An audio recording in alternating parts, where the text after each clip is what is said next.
Mengawali perjumpaan kita, kami awali dari Ogan Ilir. Pemirsa, puluhan warga mendatangi kantor Camat Indralaya Selatan. Mereka menuntut hasil pemilihan kepala desa atau Pilkades Meranjat 3 untuk dibatalkan lantaran diduga banyak kecurangan yang dilakukan oleh calon kades terpilih, yakni Herwanto.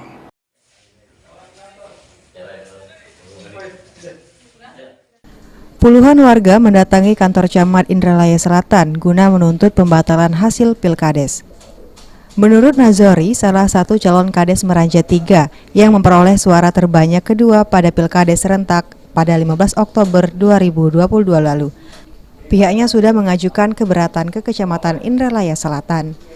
Dalam aksi tersebut, warga mengajukan 6 poin tuntutan yang menjadi keberatan saat Pilkades kemarin. Yakni pertama, adanya calon nomor urut 2 membagikan uang kepada sejumlah muda-mudi desa setempat. Kedua, calon nomor urut 2 diduga memberikan mandat palsu dan tidak diketahui penyelenggara dengan diiming-imingi diberikan uang sebesar Rp200.000 per orang. Ketiga, perangkat desa diduga ikut membagikan uang ke warga desa Meranjat 3 dengan ajakan untuk memilih calon nomor urut 2. Keempat, adanya bantuan bedah rumah dimanfaatkan calon nomor urut 2 sebagai calon incumbent dengan disertai intimidasi kepada warga yang menerima bantuan.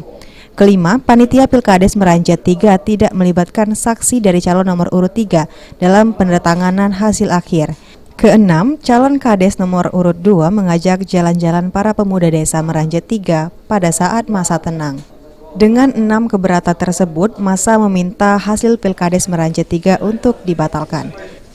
Sementara itu, Camat Indralaya Selatan, Alfarido Citra Hazan mengatakan pihaknya telah menerima keberatan dari calon nomor urut 3 dan selanjutnya telah disampaikan ke Dinas Pemberdayaan Masyarakat dan Desa DPMD Kabupaten Ogan Ilir.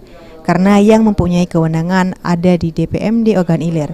Namun, Kepala DPMD Ogan Ilir, Ahmad Lutfi, saat dikonfirmasi hal ini tidak mau berkomentar dan diwawancara. Kegiatan ini hasilnya, ya saya anggap ada kejanggalan-kejanggalan, kecurangan-kecurangan. Di antaranya sehari menjelang pencoblosan pada sore hari, anak-anak muda-mudi ini diajaknya jalan-jalan ke satu tempat. Di satu tempat itulah dia memberikan janji-janji kepada muda-mudi bahwa kamu akan saya jadikan saksi semua. Dikasihlah uang 200.000, kaos 1, termasuk mandat palsu.